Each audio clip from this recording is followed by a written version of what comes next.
पंचायत रथ को स्वागत। त्रिस्तरीय पंचायत निर्वाचन पर वर्तमान बिगुल बाजी सारी गाँ गाँव रे प्रचार गाड़ी बुली कंपमान सृष्टि करिछि। वर्तमान सबु जगार देखुवे पंचायत रे हेवी वेट नेता मानकर वर्तमान मैदान को ओह्लैछंती। आज आमे आसी पहुंचीचु एई यात्रा रे पुरी सदर निर्वाचन मंडली रो एई बालीपड़ा पंचायत जो पंचायत रे गोटे हेवी वेट फाइट चली। वर्तमान से क्रम आम आज आसी पहुंचीचु।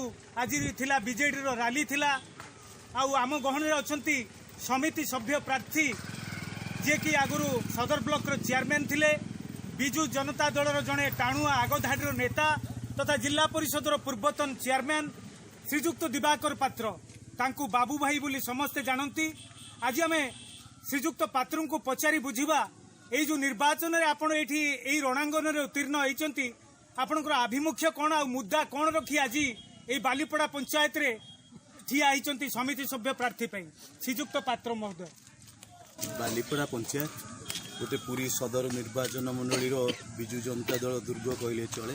तो बालीपड़ार चित्र 20 वर्ष तले जहाँ थिला मान्यवर पूरी जिला सभापति आम दलर पूर्वतन मंत्री श्रीजुक्त महेश्वर महांती तत्वाधान में बालीपड़ा पंचायत बहुत किछि उन्नति होती। बालीपड़ा पंचायत गोटे बिजू जनता दल दुर्ग एवं मु ब्लॉक चेयरमैन 5 वर्ष जिला परिषद चेयरमैन 5 वर्ष भितर मु बालीपड़ा पंचायतर स्थिति परिस्थिति परिवेश एवं लोकों सांगे सदाबले सुखरे दुखरे रही। बालीपड़ा पंचायत विगत 2019 मसीह जो विधायक इलेक्शन होता सांसद इलेक्शन होता ये 1070 खंड महेश्वर महांती ये लीड करते पंचायत रे। यहाँ हूँ बिजू जनता दल दुर्ग ये पंचायत। अच्छा, मुख्यमंत्री श्री नवीन पट्टनायक एंतुड़ीशालू स्वर्गद्वार पर्यंत समस्त प्रकार कार्यक्रम से डिक्लेयर करिसेंती जहाँकि लोक मैंने से सुविधार भागीदार होती एवं केते जण एबे अशांति तांकर मनरे जे केते जण पाई पारि नाहंती सुविधार वंचित अछंती। आपनकर कोन आभिमुख्य सेति कोन आभिमुख्य रही आपण टिके हमको कहंतु। जन्म ठारू मृत्यु पर्यंत माननीय मुख्यमंत्री जो योजना करछंती किंतु ए विगत 5 वर्ष एठी बीजेपी दलर जड़े सरपंच जीति एवं तांकर 5 वर्ष भितर कौन लोकों सुखरे दुखरे भलरे मंदरे एवं सरकार जहाँ योजना लोकों पाखे पहुँचेबा एमती कि बात्या फनी समय भी लोकों पाखे नठिया हवा एवं एत बड़ कोरोना 2टा लहरी सरिलाड़ी कोरोना समय लोकों पाखे पहुँचवा तांकू ए पंचायत तांकू प्रत्याख्यान करिछि एवं एठी आमे निश्चित भाव में आशा करुच्ची लोक मानकर आशीर्वाद जे निश्चित भाव में बालीपड़ा पंचायत सरपंच एवं समिति सभ्य एठी विपुल संख्यार विजय लाभ करेंगे। बाबू भाई जिंदाबाद, बाबू भाई जिंदाबाद। अनेक बेकारी समस्या बढ़ी चली गला 2 वर्ष हम कोरोना महामारी जो माड़ से वर्तमान समस्त रोजगार पंथा बंद हो जाए। वर्तमान गाँ गहली जोटी देख वर्तमान बेकारी संख्याटा बढ़ी चली। आम आशा करूँ आपण बेकारी उन्नति दिगरे कि बेकारी किसी थईथान दिगरे आपणकर किसी आगु को आसिले आपण निश्चय विजय लाभ करेंगे एवं आमे आपण निज विगत निर्वाचन में जमती जीति थिले सदर ब्लॉक चेयरमैन आमे आशा रखीचु आपण पुणी चेयरमैन हेबे आपण ये बेकारी मानकर उत्थान पे किसी कार्यक्रम हाथ को नहीं पारिबे कि निश्चित भाव में कोरोना तो सारा विश्व रे व्यापीजी खाली भारत वर्ष न सारा विश्व रे व्यापीजी तार जो छिटा आम पूरी जिला हो कि ओडिशा हो समस्ते कोरोना रे समस्ते भागीदार होती किंतु कोरोना समय जो लोक मानकर दुख दुर्दशा लगी रही निश्चित भाव में मु चेष्टा करी जे लोकों सुख दुख रे भागी होगापाई एवं मु आशा निश्चित भाव में चेष्टा करी लोकों मो द्वारा जिते संभव मु लोक मान पाखे रही और लोकों काम करी।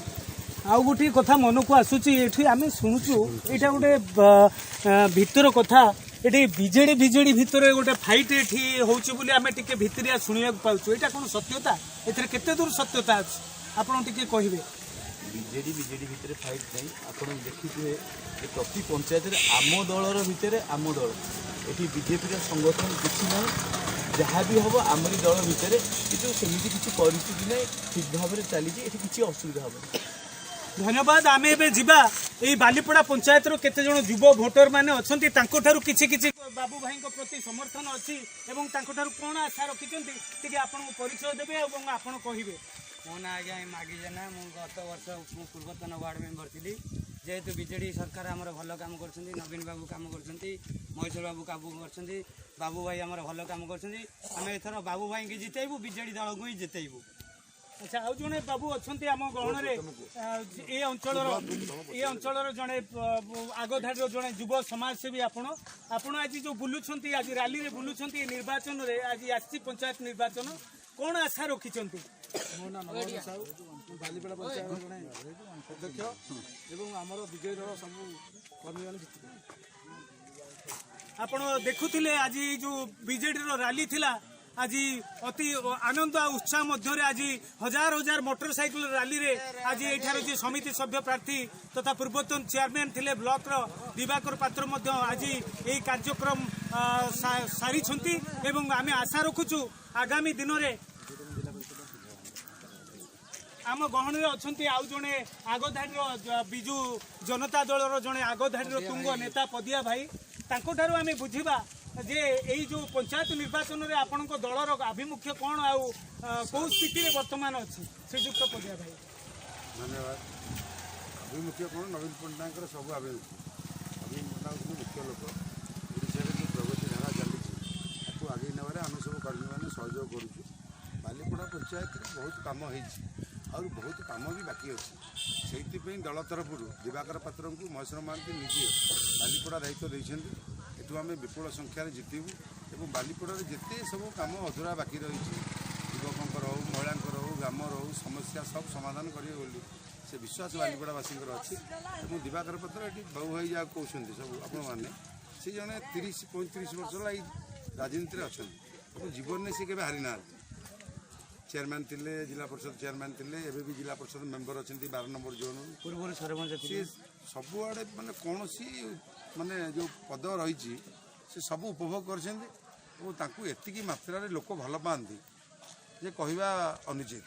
ତେଣୁ ସେଇ ଭଲ ପାଇବା ସକାଶେ ବାଲିପଡ଼ା ଗ୍ରାମ ପଞ୍ଚାୟତ ସେମାନଙ୍କୁ ଡାକିକି ଆଣିଛନ୍ତି ଏବଂ ସେ ଏଠି ବିପୁଳ ସଂଖ୍ୟାରେ ଜିତିବେ ଏବଂ ବାଲିପଡ଼ାର ଆଶା ଆଉ ଭରସା ଯେଉଁ ବିଶ୍ୱାସ ରହିଛି ତାକୁ ସମସ୍ତେ ପୂରଣ କରିବେ। ଧନ୍ୟବାଦ। ବାବୁ ଭାଇ ଜିନ୍ଦାବାଦ, ବାବୁ ଭାଇ ଜିନ୍ଦାବାଦ। এই ভোটর মানଙ୍କର ବର୍ତ୍ତମାନ ଆଶା ଓ ବିଶ୍ୱାସ ରହିଛି ଆଗକୁ ଯଦି ଦିବାକର ପାତ୍ର ଜିତନ୍ତି ତାହେଲେ ଯାହା ଅଧୁରା କାମ ରହିଯାଇଛି ତାକୁ ପୂର୍ଣ୍ଣ କରିବାରେ ସକ୍ଷମ ହେବେ। ବାଲିପଡ଼ା ଗ୍ରାମ ପଞ୍ଚାୟତ